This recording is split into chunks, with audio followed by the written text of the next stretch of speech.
Baik, selamat datang kembali para organisatoris di Dosen Organisasi Channel yang akan membahas tentang beberapa hal yang termasuk organisasi, sejarah, dan sebagainya. Untuk pertemuan kita pada kesempatan ini, kita akan membahas lebih dasar yakni pengertian organisasi itu sendiri. Semua orang akan paham tentang organisasi, semua orang bahkan bisa mendefinisikan apa itu organisasi. Sering kita mendengar daripada orang tua kita yang kemudian mengingatkan kita untuk berhati-hati dalam berorganisasi di saat kuliah. Bahkan ada yang kemudian lebih ekstrim lagi untuk melarang mereka untuk tidak berorganisasi. Mereka kemudian menjadi sangat sensitif ketika anaknya melanjutkan pendidikan dan berorganisasi. Sebenarnya tidak seperti itu konteksnya. Konteks melarang berorganisasi itu maksudnya adalah jangan sampai perkuliahan itu terganggu oleh organisasi. Dan mereka tidak memahami bahwa sebenarnya organisasi itu sendiri, kuliah itu organisasi itu sendiri. Nah, ini realitas yang terjadi. Baik, pada kesempatan ini kita akan membahas tentang lebih dasar pengertian organisasi itu sendiri. Adapun yang akan kita bahas pada kali ini, yakni yang pertama adalah pengertian organisasi dari berbagai pakar. Kemudian yang kedua adalah tujuan organisasi dalam hal pencapaian visi dan misi. Yang ketiga adalah ciri organisasi. Yang keempat adalah bentuk organisasi. Dan yang kelima, organisasi kategori C. Kapan sebuah organisasi bisa disebut C? Nah, para organisatoris yang budiman, sudah saatnya lah kemudian kita mengatur manajemen sebuah organisasi. Nah, tetapi lebih dasar kita harus membahas dulu tentang pengertian organisasi itu sendiri. Dari Kamus Besar Bahasa Indonesia, organisasi itu adalah kesatuan atau susunan dan sebagainya yang terdiri dari bagian-bagian. Bagian orang, bagian dalam pengertian pembagian tugas, dan dalam perkumpulan sebagaimana untuk tujuan tertentu. Jadi ada pembagian beberapa orang, ada bagian orang-orang, dan ada tujuan yang ingin dicapai. Itulah organisasi. Tetapi pada pakar lain itu memberikan penjabaran yang berbeda. Berbeda tetapi sebenarnya tujuannya sama. Seperti Stoner itu memberikan pengertian bahwa organisasi adalah satu pola melalui hubungan-hubungan yang melalui orang-orang bersumber pada pengarahan manajer untuk mencapai atau menemukan tujuan bersama. Stoner selalu menekankan bahwa sebuah organisasi harus memiliki manajer sebagai pengarah sebuah organisasi itu sendiri. Tentu teori Stoner ini tidak sejalan dengan beberapa organisasi yang tidak memiliki manajer, sebab semua anggota organisasi itu adalah manajer itu sendiri. Nah, kita melangkah kepada pengertian kedua menurut James Demony. Organisasi adalah suatu bentuk perserikatan atau orang atau sekelompok manusia untuk mencapai tujuan bersama yang telah disepakati. Jadi sekelompok orang untuk mencapai tujuan bersama yang telah disepakati. Sementara pengertian yang ketiga menurut Shane, organisasi adalah suatu bentuk koordinasi sebagai aktivitas yang rasional oleh sejumlah orang untuk mencapai tujuan melalui pembagian dalam pekerjaan dan fungsi hierarki otoritas serta bertanggung jawab masing-masing anggota. Shane lebih menekankan bahwa sebuah organisasi itu memiliki hierarki. Hierarki berarti dia susunan. Kalau dia susunan berarti struktur. Berarti pola koordinasi yang dimaksud oleh Shane itu sendiri adalah sebuah hubungan dari bawahan ke atasan. Atasan itu terbagi lagi, ada yang middle manager, ada yang top manager. Pada hierarki ini berarti anggota tidak bisa langsung berkomunikasi ke top manager ketika tidak melewati daripada middle manager. Itu penekanan-penekanan yang diberikan oleh Shane. Kemudian menurut Walid, organisasi adalah gabungan pikiran dari dua orang atau lebih. Nah, ini lebih simpel lagi dia memberikan penjabaran. Nah, dari pengertian-pengertian ini baik dari Kamus Besar Bahasa Indonesia tadi, kemudian menurut Stoner, menurut James Demony, kemudian menurut Shane ataupun menurut Walid, kita bisa menyimpulkan bahwa kita sudah paham sebenarnya organisasi itu adalah gabungan dua orang. Tidak bisa terbentuk sebuah organisasi kalau tidak cukup dua orang. Harus lebih dari satu orang. Samanya seperti itu. Dua orang atau lebih, atau organisasi memiliki syarat mutlak bahwa harus ada dan dirancang oleh seseorang dan proses pelaksanaannya itu dua orang atau lebih. Kenapa harus 2 orang atau lebih? Sebab organisasi itu pada dasarnya itu adalah gabungan organ, organization, organ-organ, bagian-bagian yang ada di dalamnya. Berarti kalau dia berbicara bagian-bagian, berarti tidak cukup hanya satu bagian atau satu orang saja. Harus ada 2 orang yang memikirkan sebuah organisasi sehingga bisa dianggap bahwa itu adalah sebuah organisasi. Selanjutnya, setiap organisasi harus memiliki tujuan. Tidak boleh membentuk organisasi tanpa tujuan. Misalnya, organisasi itu dibentuk untuk tujuan bagaimana meningkatkan taraf hidup masyarakat desa. Organisasi ini bisa berbentuk Karang Taruna. Atau organisasi itu dibentuk untuk bagaimana mendapatkan hasil keuntungan yang lebih banyak, berarti dia lebih cenderung kepada organisasi perusahaan. Atau organisasi itu dibentuk untuk bagaimana memberikan pelayanan secara gratis kepada masyarakat sosial, berarti dia lebih cenderung kepada organisasi non-government organization yang berbentuk LSM ataupun yayasan. Nah, adapun tujuan organisasi yang pertama adalah mencapai tujuan bersama. Tidak bisa terbentuk organisasi tanpa tujuan bersama. Tidak bisa kita bergabung dengan sebuah organisasi tanpa kita mengetahui bahwa tujuannya seperti apa. Berarti ketika kita sudah bersepakat dalam sebuah organisasi untuk bergabung ataupun menjadi anggota ataupun menjadi pengurus sebuah organisasi, berarti kita sudah paham bahwa organisasi ini memiliki tujuan seperti ini. Ya kan begitu? Nah, yang kedua adalah organisasi itu menutupi kekurangan. Maksudnya apa? Menutupi kekurangan, setiap manusia ini tidak ada manusia sempurna yang di bumi. Tetapi dengan bergabung dalam organisasi, maka kita bisa menutupi kekurangan satu dengan yang lain. Karena di sini akan terbentuk koneksitas antara satu dengan yang lain. Kemudian yang ketiga adalah bekerja sama. Nah, inilah yang keterkaitan kata kalimat menutupi kekurangan. Karena kerjasama yang baik, maka kita bisa menutupi kekurangan satu dengan yang lain. Tidak ada, sekali lagi, rumus di bumi ini manusia yang sempurna. Tidak ada manusia yang bisa melakukan semuanya. Mereka yang memiliki uang banyak tidak bisa bekerja sebagai buruh, sementara mereka yang sebagai buruh hanya mengandalkan tenaga dan dia dibayar oleh mereka yang punya uang. Itulah yang disebut dengan kerjasama. Terlepas kerjasama ini dalam bentuk vertikal atau berbentuk hierarki atas ke bawah, ataupun kemudian berbentuk horizontal atau yang sejajar. Kerjasama. Kemudian yang keempat adalah apresiasi. Organisasi adalah tempat untuk mendapatkan penghargaan atau apresiasi. Orang bergabung dalam sebuah organisasi untuk mendapatkan penghargaan. Penghargaan dalam artian diberikan ruang dan dihargai atas kreativitas yang dia miliki atau kapasitas yang dia miliki. Sehingga tidak heran bagi mereka yang kemudian memiliki uang banyak biasanya diposisikan sebagai pembina ataupun penasehat, untuk diberikan apresiasi kepada dia pada posisi pencapaiannya secara individual. Tetapi di organisasi ini dia diberikan penghargaan sebagai orang yang memiliki kemampuan dan kapasitas itu. Itu yang disebut dengan apresiasi. Di samping itu, memberikan penghargaan kepada anggota yang memiliki kemampuan lebih itu juga sesuatu yang dimungkinkan dalam sebuah organisasi. Sehingga apresiasi ini adalah sesuatu yang menjadi tujuan sebuah organisasi untuk pencapaian bagaimana bisa menghargai anggota dan seluruh pengurus yang ada di dalam. Selanjutnya, tujuan organisasi yang kelima adalah melestarikan budaya. Semua organisasi memiliki budaya, memiliki gaya, memiliki style.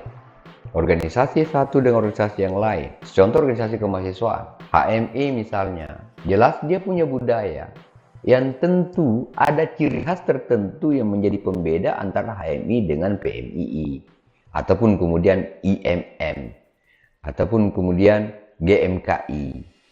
Artinya apa? Bahwa organisasi itu memang dia dilestarikan budaya-budaya internal dengan adanya daripada proses kaderisasi yang ada dalam organisasi itu sendiri. Tentu tujuan organisasi inilah yang kelima, melestarikan budaya itu. Selain daripada budaya internal organisasi, juga memang ada kelompok tertentu organisasi yang memang dia dibuat untuk melestarikan budaya-budaya tertentu. Biasanya ini berbentuk paguyuban, organisasi-organisasi paguyuban. Nah, yang keenam adalah pengkaderan. Nah, ini pengkaderan, tempat belajar atau pengkaderan. Mereka yang ada dan saat ini menjadi seorang organisatoris atau telah berhasil dalam sebuah ruang-ruang organisasi, itu telah melewati sebuah pengkaderan. Terlepas pengkaderannya pengkaderan tunggal, hanya satu organisasi saja mereka lewati, ataupun kemudian berbagai banyak organisasi yang mereka lewati untuk dia mendapatkan menemukan jati diri. Jati diri pengertiannya adalah ideal diri, harga diri, untuk mengaktualisasikan dirinya, konsep diri, bahwa dia sebenarnya enaknya kalau dia menjadi anggota IMM, gitu, ya kan? Maka dia masuk untuk dikader di IMM. Ataukah juga dia berpendapat, saya tidak mau masuk IMM, saya mau masuknya HME.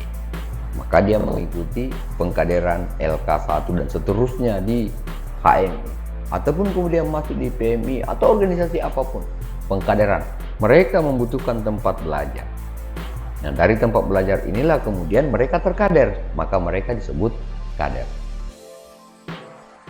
Yang ketujuh adalah untuk mencapai aktualisasi diri. Aktualisasi diri itu adalah menunjukkan bahwa saya bisa. Organisasi ini adalah menunjukkan person-person yang ada di dalamnya yang diberikan job desk tadi. Itu untuk menunjukkan bahwa dirinya mampu untuk mengaktualisasikan dirinya. Menunjukkan bahwa dirinya bisa. Dan hampir semua orang itu butuh ruang aktualisasi diri. Butuh aktualisasi diri, kembali lagi tadi kepada memberikan penghargaan, apresiasi. Dia butuh sebuah apresiasi dari organisasi bahwa dia memiliki pencapaian dan tujuan. Mereka mampu untuk menunjukkan dirinya dengan aktualisasi diri yang mereka miliki. Yang kedelapan adalah target, visi, dan misi. Nah, ini yang utama. Bahwa sebenarnya organisasi itu harus memiliki visi dan misi. Dia harus mencapai visi, harus mencapai tujuan sebuah organisasi yang terlaksana dalam satu periode kepengurusan. Nah, masuk ke ciri-ciri organisasi. Ada ciri organisasi, ciri utama, ada ciri pengurus, ada ciri pembagian tugas. Ciri ADART. Unsur dalam ciri sebuah organisasi. Ada 4 hal utama yang terkait satu sama lain dan bekerja sama dalam mencapai tujuan. Yang pertama adalah visi dan misi. Organisasi harus memiliki visi dan misi. Tidak bisa ketika ditanya, apa visi organisasi ini? Apa tujuan organisasi ini? Apa yang ingin dicapai organisasi ini? Tidak tahu. Oh, nggak bisa. Organisasi harus memiliki visi dan misi. Sebab visi dan misi itulah yang kemudian akan menjabarkan siapa yang mengurusi daripada organisasi ini untuk pencapaian misi tersebut. Bagaimana proses menciptakan pengurus untuk pencapaian visi dan misi. Dan bagaimana mereka bekerja sama satu dengan yang lain. Maka visi dan misi dalam ciri organisasi ini menjadi hal utama sebuah organisasi. Pengurus dan anggota memiliki personil atau orang. Tentu organisasi tidak bisa berjalan tanpa pengurus. Sebab tidak ada organisasi yang dibentuk oleh sapi atau kerbau, bahwa pengurusnya hanya kerbau. Enggak ada. Yang ada adalah pengurusnya adalah setiap orang. Ada orang-orang tertentu, orang-orang terpilih untuk menjadi pengurus organisasi tertentu. Kemudian pembagian tugas. Karena ada orang di dalamnya, sekumpulan orang di dalamnya dengan pembagian tugas yang ada di dalamnya. Berarti organisasi itu juga harus memiliki koneksitas antara orang satu dengan orang lain untuk pencapaian daripada apa? Visi dan misi yang dibuat. Kemudian ADART. Tentu tidak bisa organisasi didirikan tanpa sebuah aturan. Nah, aturan inilah yang merupakan hal yang mengatur jalannya organisasi.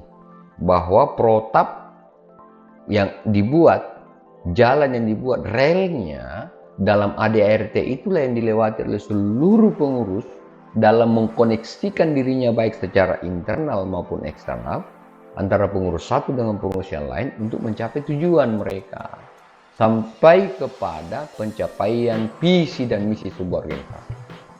Nah, adapun bentuk-bentuk organisasi berdasarkan instansi. Jadi bentuk organisasi ini kan dalam kajiannya ada bentuk organisasi berdasarkan instansi, ada bentuk organisasi berdasarkan struktur organisasi dan sebagainya, ada bentuk organisasi berdasarkan jumlah orang, ada bentuk organisasi berdasarkan tujuan. Tetapi dalam pengkajian kita pada saat ini itu adalah bentuk organisasi berdasarkan instansi. Ternyata berdasarkan instansi itu terdapat organisasi terbagi dua. Yang pertama adalah birokrat, pemerintahan secara resmi dengan aturan negara. Jadi pemerintahan secara resmi, sementara swasta itu adalah dikelola oleh swasta dengan aturan dibuat oleh negara. Jadi yang mengelola adalah swasta, orang di luar birokrasi, dan tetapi tetap dia mengikuti aturan negara. Tidak boleh ada pendirian organisasi di negara ini itu tanpa aturan negara. Sebab pelanggaran aturan undang-undang organisasi yang telah dibuat, maka itu adalah sebuah pelanggaran negara. Dan tentu kalau dia berbicara pelanggaran berarti berlaku di dalamnya sanksi yang bisa diberikan, administratif ataupun sanksi hukum dan lain sebagainya, pidana dan lain sebagainya ketika melakukan pelanggaran. Nah, contoh daripada organisasi birokrasi itu adalah pemerintahan negara, presiden bersama menteri, kemudian DPR dengan struktur kewenangan yang dimilikinya, MPR, dan pemerintahan daerah. Pemerintahan daerah itu terdiri dari pemerintah provinsi, pemerintah kabupaten kota, sampai kepada struktur di bawahnya RT RW. Ya kan, RT RW.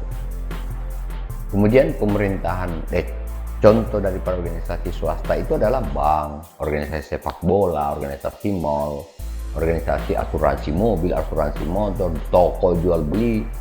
Organisasi swasta itu adalah toko mas jual bakso yang punya toko dan beberapa pegawai di dalamnya, ataukah kemudian organisasi penjual ayam. Itu organisasi swasta, terlepas dari resmi atau tidak ya. Tetapi yang disebut dengan organisasi swasta, organisasi birokrat. Kalau dia birokrat berarti dia adalah mempekerjakan pegawai yang di dalamnya harus ada syarat ASN, kan gitu. Sementara yang swasta itu adalah rata-rata ASN ya. Sementara yang swasta itu adalah organisasi yang non negeri. Jadi pekerjaannya diatur oleh mereka para pelaku-pelaku ekonomi ataupun penggiat sosial dan lain sebagainya. Nah, dalam perkembangannya organisasi itu ada yang sehat, ada yang tidak sehat.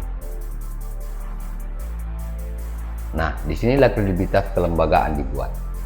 Organisasi yang sehat harus memiliki landasan hukum, ikut dengan landasan hukum.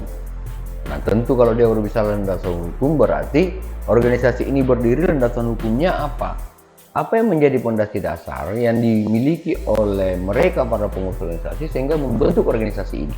Tentu itu akan disesuaikan dengan landasan hukum yang ada pada negara tentang pendirian daripada organisasi tersebut. Kemudian, organisasi harus memiliki aktivitas dan kerjasama di dalamnya. Sesama anggota harus menjalin kerjasama satu dengan yang lain. Tidak bisa ada satu jalan ke kiri, satu jalan ke kanan. Perbedaan jalan itu bisa dimungkinkan, tetapi yang jelas mereka tetap bisa membangun kerjasama dalam pencapaian-pencapaian tertentu. Meskipun juga tidak bisa dibatasi bahwa mereka harus memiliki pendapat yang sama. Perbedaan pendapat itu adalah sesuatu yang dimungkinkan dalam sebuah organisasi. Nah, kemudian harus memiliki produktivitas, harus ada hasil. Nah, kalau dia berbicara hasil berarti dia berbicara tentang aktivitas kerja yang berbentuk kepanitiaan dalam hal pelaksanaan program kerja, yaitu yang disebut dengan produktivitas.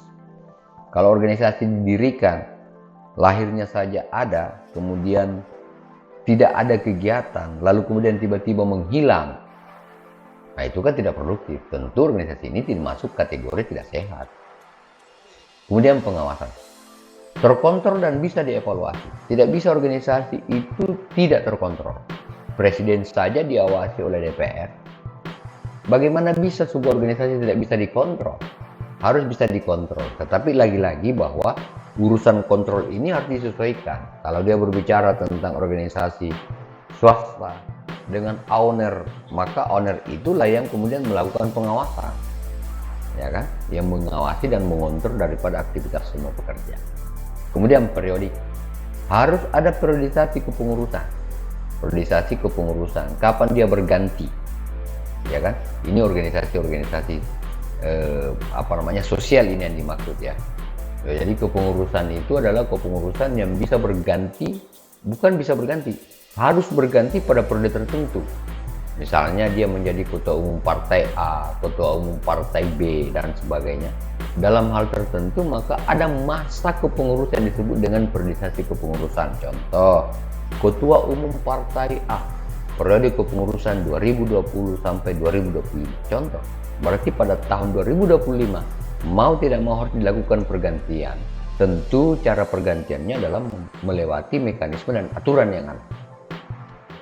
Yang berikutnya adalah organisasi bisa disebut sehat kalau dia memiliki alamat atau terdapat tempat atau sekretariat. Organisasi harus memiliki alamat dan sekretariat, atau paling tidak ada alamat surat menyurat, baik dia melalui pos ataupun dalam dunia milenial sekarang harus memiliki alamat email atau alamat website yang bisa yang bisa kita temukan. Nah, materi-materi yang ada yang kita baca pada hari ini itu adalah bisa dibaca pada deskripsi daripada YouTube ini, dan silahkan diklik untuk mendapatkan daripada materi-materi lengkapnya yang ada pada beritaku.id pada kategori komunikasi dan organisasi. Saya kira itu para organisatoris yang kami hormati dan budiman, dan pada kesempatan ini terima kasih banyak atas seluruh perhatiannya. Assalamualaikum warahmatullahi wabarakatuh.